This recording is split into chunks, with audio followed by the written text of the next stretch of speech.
我會利用我已經推動成立咗嘅大灣區線上協作平台，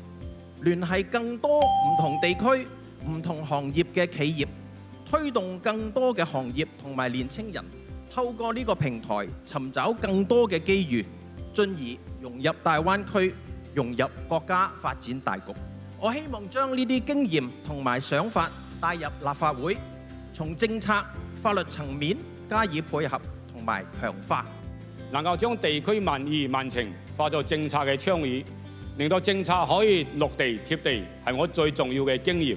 將來立法會，我認為要將重要嘅倡議項目化、平台化。如果我當選，我會推動立法會議員同政府共同成立專班專項，邀請業界一同去推動政策制定同埋實施。做實事係要一個個項目落地，立法會應該積極主動有作為。我以6大政綱聚焦，強化各大中心嘅優勢，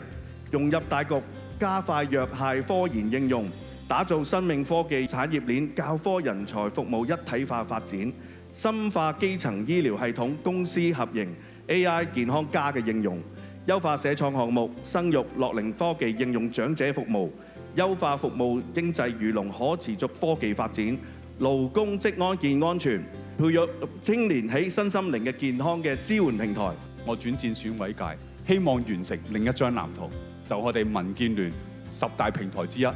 洋經濟嘅藍圖。香港一個自由港、高度自由嘅營商環境，低稅制，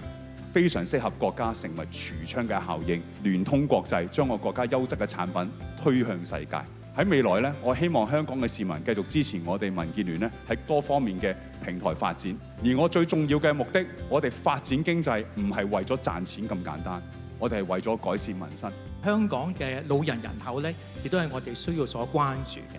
因為喺10年之後呢，香港將會有超過80萬嘅老人家呢係超過80歲。再多10年咧，但係2040幾年咧，我哋嘅老人家嘅人口咧，將會係65歲以上咧，將會超過1/3。所以未來嘅日子裏邊咧，其實好多謝政府咧都聽咗我嘅意見，依家有個小組咧係專門關於研究呢個安老嘅問題。但係其實我哋更加重要嘅就係要有一張老人同埋人口嘅藍圖。